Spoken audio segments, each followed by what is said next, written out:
¿Qué tal, amigos televidentes? Un gusto darles la bienvenida a este espacio en contexto. Todos los días por Televisión Católica Los Encuentros, analizando los temas que son de interés. Hoy vamos a hablar sobre la participación ciudadana, cómo nos estamos apoderando de esta herramienta existente ya desde hace algunos años, está establecida en la ley y en la Constitución.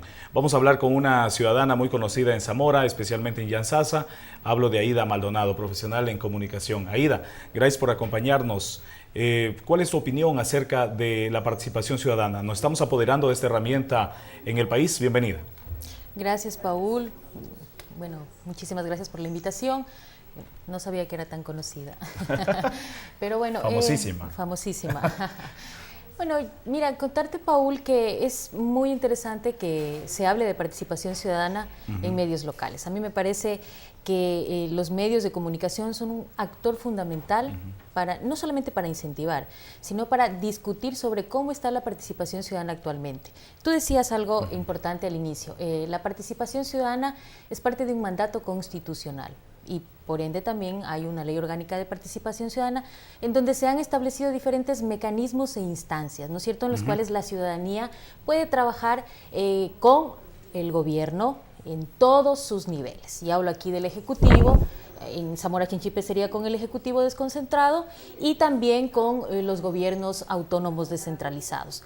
Pero también hablar de participación ciudadana es hablar de esa construcción del poder popular.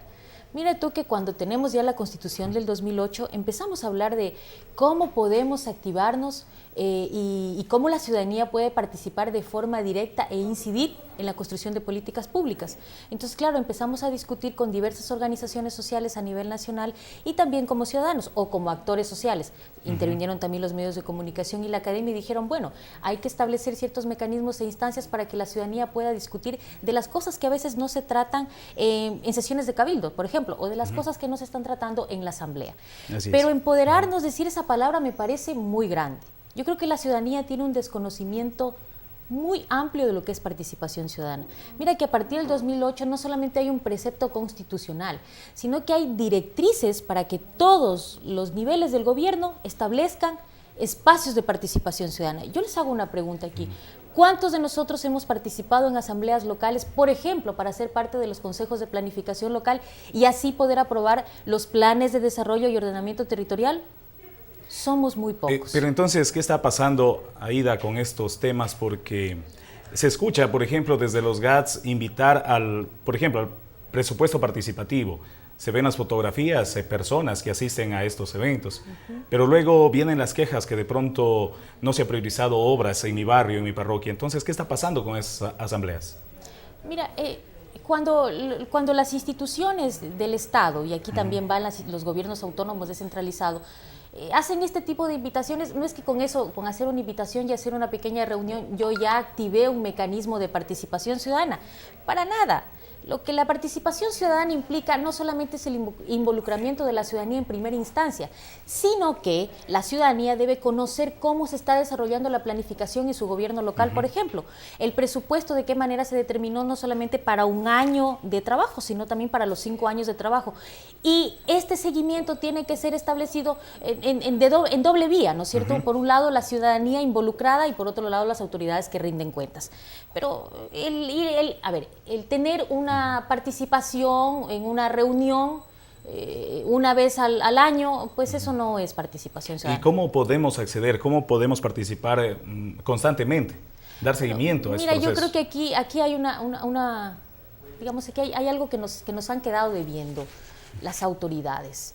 Yo creo que esta construcción del poder popular, hablar de participación ciudadana, en algún momento se constituyó como el eje transversal para toda la planificación nacional, para todas las que se incluyan en todas las herramientas del Estado. Y cuando digo Estado, hablo de todos los niveles de gobierno. Pero creo que se hizo de alguna manera muy lírica, ¿no es cierto? Cuando digo, bueno, es que es la columna vertebral, finalmente nadie se encargaba de activarla. Pero hacer una reunión y tomar una foto no es participación ciudadana. ¿Qué debemos hacer? Yo creo que lo primero es empezar a establecer espacios de formación ciudadana, pero que lo hagamos por nosotros mismos. Iniciémoslo como ciudadanos. Es decir, yo como ciudadana, ¿cómo puedo participar en la siguiente sesión de cabildo? ¿Cómo puedo utilizar la silla vacía? ¿Cómo puedo organizarme para hacer una asamblea local? oye, puedo tal vez establecer un consejo ciudadano sectorial con tal o cual ministerio, pero hay un desconocimiento por parte de la ciudadanía, pero también, digamos, los órganos del Estado no se han preocupado por fortalecer esa formación ciudadana. Y cuando digo formación ciudadana, tiene que ser una formación ciudadana permanente. Si yo digo que el Cabildo me llama a una reunión, pues el seguimiento tiene que consolidarse a través de una organización de la ciudadanía. ¿Cuántos presidentes? Por supuesto, ojo, y cuando hablas de veeduría me parece súper interesante aclarar algo. Mira que el Consejo de Participación Ciudadana y Control Social, dentro de sus atributos y funciones, dentro de sus atribuciones y funciones, tenía la potestad, por ejemplo, de organizar estas veedurías, pero también de darle unas garantías a esas veedurías, a esos miembros veedores, cuando encuentren un acto de corrupción, de que esos veedores puedan tener una tranquilidad, por ejemplo, en sus hogares y que puedan salir a estos espacios y comunicar cuál es el trabajo que están desarrollando. Pero cuando hay ciertos intereses de por medio, y no hablo solamente del Ejecutivo Central, sino también en los gobiernos locales, cuando hay intereses de por medio, pues primero, no hay las garantías constitucionales ni legales para que yo como ciudadano pueda salir, porque hay una persecución de ciertos actores a otros actores ciudadanos. Es decir, si reclamas... Es que, mira, la veeduría no es un reclamo, la veeduría es una investigación que deben hacer ciertos ciudadanos preocupados por precautelar la función pública, ¿no es cierto? Pero entonces, si yo puedo ahí encontrar ciertos actos de corrupción, pues debo tener las garantías de que haya un acompañamiento de órganos del Estado, como el Consejo de Participación Ciudadana y Control Social, para poder dirigir estos procesos de investigación. Ahora, topamos el tema del Consejo de Participación Ciudadana, muy cuestionado últimamente por las autoridades a las cuales tiene la función de elegir. Hablamos de un contralor, por ejemplo, que está prófugo, de un fiscal que está también inmerso en casos de corrupción. Entonces, ¿cuál sería el mecanismo para elegir a los miembros adecuados de este consejo? Mira, yo creo, Paul, que, a ver, no es que la participación ciudadana está como en un punto de discusión, no, más bien yo creo que es el Consejo de Participación Ciudadana. Yo creo que ahí sí hay que establecer una diferencia. Mira, cuando el Consejo de Participación Ciudadana y Control Social, por ejemplo, y yo les hago un llamado de atención, ahí tenemos una ley orgánica de participación ciudadana y control social que no ha sido reformada, que tiene bastantes obstáculos, si es que cabe el término, en donde a veces los ciudadanos no pueden establecerse de forma directa o incidir de forma directa en la construcción de políticas públicas o, por ejemplo, en un gobierno local para incidir en tal programa o cual proyecto. Entonces, el no haber, por ejemplo, planteado como consejo una reforma a esta ley orgánica de participación ciudadana, pues ya me deja como un vacío ahí pensar, bueno, ¿qué es lo que estábamos haciendo? Ahora, si lo propusieron, pues hay que incidir en la asamblea, ¿no es cierto? Y hay que pelear porque este tipo, y pelear en el sentido estricto legal, ¿no es cierto? Para que digamos, para que estas leyes puedan ser actualizadas de acuerdo al contexto actual que está viviendo el país, ¿no es cierto? Ahora, la elección, ¿no?, de estas autoridades como el contralor, el fiscal, el procurador, el defensor del pueblo, pues mira, el mismo Consejo Nacional Electoral. Bueno, son concursos de mérito y oposición. Ahora, que a mí me digan, por ejemplo, actualmente, y yo ahí discrepo un poco cómo se están llevando las cosas, ¿no?, que ahora van a ser por elección popular los miembros del Consejo de Participación y Control Social, me deja pensando un poco porque podríamos politizar. ¿Sería posible eso? Yo creo que sí se puede politizar, porque mira, a ver, vuelvo a hacer la pregunta del inicio, ¿cuántos de nosotros como ciudadanos hemos participado en espacios y mecanismos de participación ciudadana que se han organizado dentro de nuestro cantón? Abramos un poquito, dentro de nuestra provincia. Somos muy pocos, ¿no es cierto? Entonces, ese desconocimiento nos va a permitir que finalmente las organizaciones políticas, que no está mal, ¿no?, van a determinar ciertas directrices para que esta persona o esta persona pueda ser candidato al Consejo de Participación Ciudadana y finalmente se va a politizar. Lo que queremos es democratizar este espacio, ¿no es cierto? Y que la ciudadanía pueda ser parte de este Consejo de Participación Ciudadana y Control Social. Ahora, yo digo, miren, si es que tenemos tantas asambleas locales en el país, si es que hay, y ahí ya mira que podríamos tener una cifra alarmante, si es que no hay asambleas locales, ojo, ¿qué estuvimos haciendo como Consejo de Participación Ciudadana y Control Social? Ahora, si tenemos asambleas locales conformadas en todos los niveles de gobierno, en los niveles de los gobiernos autónomos descentralizados, conformadas estas asambleas locales, ¿por qué de esas asambleas locales no podemos sacar un representante para el Consejo de Participación Ciudadana y Control Social? Podría ser una alternativa a lo que está planteando actualmente. Sí, también iríamos acorde a lo que dice la Ley Orgánica de Participación Ciudadana. Ahora, yo puedo participar individual o colectivamente, pero esta participación tiene que ser por un interés colectivo, no individual, que es lo que se ha visto últimamente. Hay mucho interés individual y personal. Y claro, lo que vamos haciendo de acuerdo a estos intereses individuales y personales es crear redes clientelares para que haya una perpetuación en el poder, ¿no? Entonces, si no estás tú ahora, puede estar mi amigo y mi amigo y mi amigo. Entonces, este tipo de cosas finalmente impiden que se ejerza una verdadera participación ciudadana. Aida, actualmente, bueno, se va a plantear en la consulta popular dejar sin funciones a los actuales consejeros y que haya uno de transición mientras se eligen por votación popular. ¿Existiría de pronto algún temor de que esta terna impuesta por el actual gobierno pueda hacer cosas de pronto que a futuro nos vayan a perjudicar? Bueno, sería muy precipitado decir que este consejo transitorio vaya a determinar ciertas cosas. Ahora, lo que yo les digo sí es que, claro, el Consejo de Participación Ciudadana, por ejemplo, tiene bajo sus atribuciones el elegir a los miembros del Consejo Nacional Electoral. Yo creo que más bien aquí, antes de dar una opinión, hago un llamado de atención, ¿no es cierto? A ver, si estamos muy interesados en que exista una verdadera participación ciudadana, pues seamos más activos, ¿no? Seamos vigilantes y, como dice la ley, veedores a estos procesos de elección de estos miembros de control, ¿no es cierto?, de control electoral, y ahí tenemos, por ejemplo, también el Contralor y todas estas instancias que finalmente nos han demostrado que no han funcionado y que se han establecido una red de corrupción bastante grande. ¿Podemos decir que ha fracasado este Consejo de Participación Ciudadana? Yo creo que este Consejo de Participación Ciudadana y Control Social nos debe mucho. ¿Sí? No podría hablar de un fracaso porque finalmente no le están dejando terminar sus funciones, pero yo creo que sí nos debe mucho, ¿no es cierto? Por ejemplo, el proponer una actualización a la Ley Orgánica de Participación Ciudadana y Control Social se debió haber empujado, no solamente desde el Consejo, también la ciudadanía debió haber hecho un llamado de atención y como un jalón de orejas, por decirlo de alguna manera, para que este Consejo se active. Ahora, de pronto me dirá alguien, oiga, sí presentamos el proyecto de ley para la actualización o para la reforma y esto, pero ¿en dónde está? Está en tal comisión, entonces habría que ir a la Asamblea Nacional y ver qué está haciendo la Comisión de Participación Ciudadana o qué hizo en su momento la Comisión de Derechos Colectivos. Entonces, yo creo que aquí interfieren, ojo, la participación ciudadana interfieren diferentes actores, y yo ahí hago también un mea culpa a las universidades. ¿Qué está haciendo la academia? ¿Cuáles han sido los espacios, no es cierto, que la universidad estableció para que la ciudadanía pueda discutir estos temas? Porque involucrarnos en estos temas de pronto,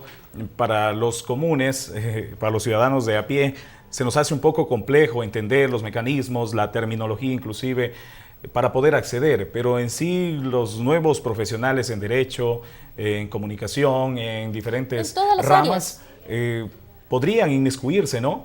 Sí, claro. Yo creo que por eso digo, el mea culpa viene en primer lugar, en primera instancia, por nosotros, porque nosotros tenemos que ser veedores y hacer un seguimiento permanente a la función pública. Es decir, si ahora tenemos, se ha destapado una olla de corrupción dentro de lo que había en el anterior gobierno, pues eso no quiere decir que en los futuros gobiernos no vaya a haber corrupción, ¿no? Nosotros tenemos que estar activados permanentemente. Ni el que sean electos por voto popular, sí, que no por supuesto. puedan caer en y casos de yo corrupción. menciono, Paul, te lo había comentado en algún momento, y ahí viene el tema de solidaridad y confianza entre todos, que es un eje fundamental para ir rompiendo estas redes de corrupción. Pero lo otro que te quería decir, mira, aquí también el Estado tiene una responsabilidad bastante amplia, ¿no? El Estado en toda su estructura, ¿no es cierto? ¿Qué han hecho los municipios, por ejemplo? Y siempre digo municipios, porque pongo un ejemplo, ¿no es cierto? Yo vivo en un cantón y quiero saber qué hicieron los municipios, por ejemplo, con los consejos de planificación. Entonces, son diferentes actores que incumplieron la norma, que incumplieron lo que dice la Constitución, y que, por supuesto, hay que llamarnos la atención a todos y ver qué se puede hacer para mejorar, porque alguien decía, quitar la participación ciudadana. Bueno, a ver, pero estamos hablando de algo muy importante que se estableció como un hito a partir del 2008. La participación ciudadana que se establezca en todos los niveles de gobierno es un tema pero fundamental para nosotros poder conocer cómo se están llevando a cabo los programas, los proyectos y en fin, cómo se construye una política pública aquí en nuestro país. Pero también creo yo fundamental que hay que hacer un llamado de atención al Ministerio de Educación. Mira, ahora en las escuelas tenemos una materia de ciudadanía. Yo lo que quiero es un profesor que esté orientado, no solamente que hablemos de estos temas, como estamos hablando ahora, que es sino que vayamos entendiendo qué es la participación ciudadana y cómo se puede activar incluso desde la escuela. Entonces alguien decía, por ejemplo, mira, cuando viene la opinión de un profesor a veces que desconoce el tema, bueno, entonces, ¿qué pasa con el Consejo de Participación Ciudadana? ¿Por qué no hacemos un enlace ahí con el Ministerio de Educación para ir activando esta formación ciudadana? Por supuesto, que empieza desde la niñez. Y hay mecanismos desde la escuela de elección del Consejo Estudiantil, del presidente del curso, que pueden ser ejemplos para ir ya entendiendo estos temas, ¿no? Así es, yo creo que nos quedamos como en un conformismo, ¿no? Como en esa silla de confort de, bueno, ya cumplí con mi parte, que fue ir a las urnas a votar. A dar el voto. Eso no, o sea, tenemos que ser muy activos como ciudadanos y las organizaciones, tanto públicas como privadas, tienen que vincularse en todo este proceso de participación ciudadana. Y yo creo que la educación es el eje central de esta discusión que tenemos ahora. Entonces, la alternativa sería, para el próximo Consejo de Participación Ciudadana, por supuesto, crear estos mecanismos. Si es que se aprueba la consulta, Correcto. Ahí tendríamos que ver esa parte. Crear enlaces con el Ministerio de Educación para ir formando a la niñez y a los jóvenes, sería, ¿no? Sí, bueno, mira, ese sería solamente... Una alternativa. Bueno, estamos aquí en este momento estableciendo un análisis y podría ser una alternativa que los televidentes pueden tener otra opinión Por también. supuesto, la ciudadanía puede tener otra opinión. Yo conozco de muchas personas que sí han participado en instancias de participación ciudadana, en Consejo Ciudadano Sectorial. ¿Cómo les ha ido?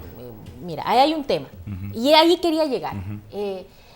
Mira, tienen buenas iniciativas. Por ejemplo, mira aquí que se haga un consejo consultivo minero para que analicemos cuáles son los cuellos de botella que todavía no se han podido destrabar en la provincia. Entonces, cuando tú tienes ya una ciudadanía organizada, se organiza, plantea el tema, hace la agenda, hacen un seguimiento, la institución que ha conformado, el ministerio que ha conformado a esta instancia de participación, hace un seguimiento, pero hay un problemita. Aquí en este país no hay ejecutivo desconcentrado. Aquí todo se maneja en Quito, lamentablemente. Así es. Y entonces eso todavía impide que la ciudadanía pueda estar activa en territorio. Entonces, cuando hablamos de construcción del poder popular, cuando hablamos de que la ciudadanía tiene la capacidad de poderse vincular individual o colectivamente en todos los espacios de la función pública, pues hay que destrabar ciertos problemas como el tema de la desconcentración, ¿no es cierto? Entonces, si tenemos una provincia amazónica que tiene 2 proyectos estratégicos mineros muy grandes, de los cuales no estamos discutiendo como ciudadanía, pero que sí queremos discutirlos, pues hay que desconcentrar esas funciones para poder destrabar aquí en territorio esos problemas, por poner solo un caso. Entonces, esta reforma democrática del Estado que empezó a partir del 2013, si no estoy equivocada, el tema de establecer distritos y circuitos en el país, pues muy bien, pero yo creo que desconcentración del Estado no hay. Ese centralismo todavía nos sigue perjudicando, principalmente a las provincias amazónicas. Y más porque en Quito, en la mesa en Quito, no se entiende los problemas que existen en el territorio, ¿no? Mira, Paul, yo te voy a contar algo muy triste. Yo tuve la oportunidad, mientras estuve estudiando, de trabajar en ciertos espacios. Cuando tú hablas de Zamora Chinchipe, poco o nada se la conoce.